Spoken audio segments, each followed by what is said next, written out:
Okay, so I'm going to make a video today about the cattle mutilation phenomenon. Lots of different theories out there, none of them really explaining the patterns as we see them, especially not globally. So this blue line is the boundary that we think former bison herds used to live. So outside of this boundary, no bison. Inside we have bison to the east. Then it follows around the coastline here. All right. So where do we see cattle mutilations occurring? And if you don't know what these are, I'll tell you a little bit about them. Ranchers find a cow that was, or a bull that was previously in great condition normally, exsanguinated, bled dry, and usually predators won't approach.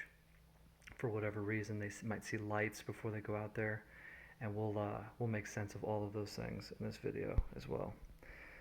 So the other night I wondered if cattle mutilations follow a pattern relative to where bison used to live. And they do. In fact, cattle mutilations only occur where bison used to live, which I think is a remarkable geographic pattern. So you'll even get border cases like here in Chihuahua, Mexico, where you had a bison or a cattle mutilation. There's one in Flagstaff, rumored, but the vast majority of them are around here. And notably, really good case here in Oregon recently, all of the recent cattle mutilations have been over here. None of them have been west of where we think bison used to be, even though cattle, both beef and dairy cows, are raised over here. But none of the mutilations are over here.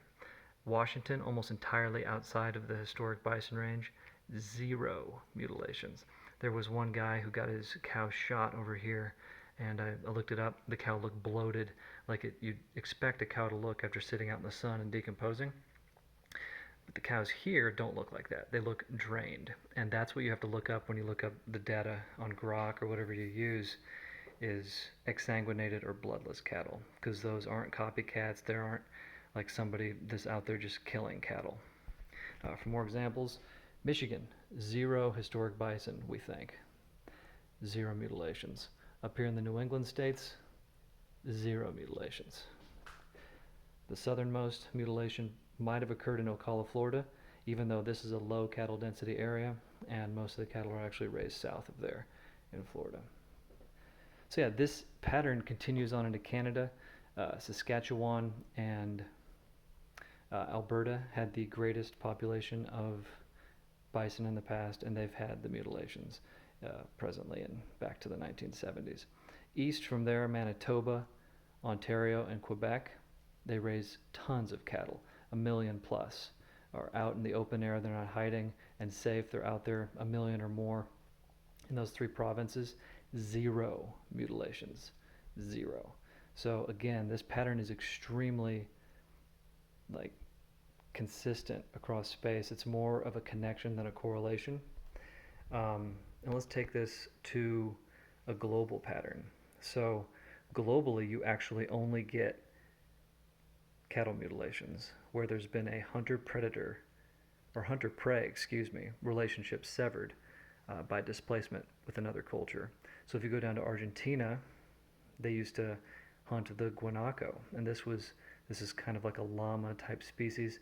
It was mostly eradicated by Spanish colonizers. They have cattle mutilations down there now, as recently as last year.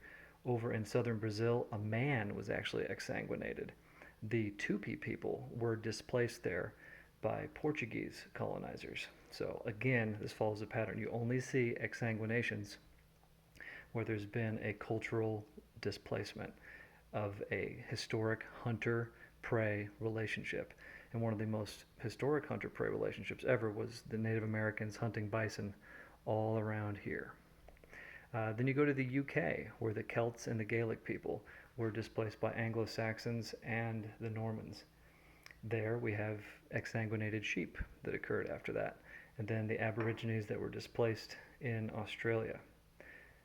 They are now experiencing widespread cattle mutilations.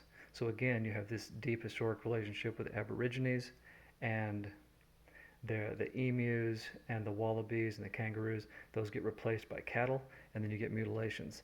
It's like clockwork. Everywhere on Earth that you have exsanguinated mutilations, you have a history of cultural displacement of a hunter-prey relationship. It's it's more than a correlation, it's a connection. In India, there's 300 million cattle and zero mutilations. Outside of India and the rest of Asia, you have another 300 million cattle, zero mutilations. South Africa had colonization, but cattle were already present, so they were not replaced. No mutilations. So, yeah, the pattern is really strong, and I'd like your thoughts. I'd like people to keep looking into this because it seems like more than a coincidence that this is occurring. You literally do not get exsanguinated cattle or sheep or other species outside of these areas where this cultural displacement has occurred. I am going to tentatively call this rupture theory, and I think there might be other evidence in the land for these reactions of nature, which I don't think is aliens. Aliens wouldn't be following the historic bison ranges. Aliens would go, wherever and do whatever.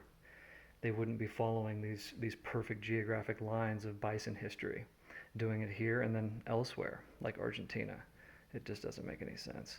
So, yeah, look into this on your own and let me know your thoughts. Have a good one.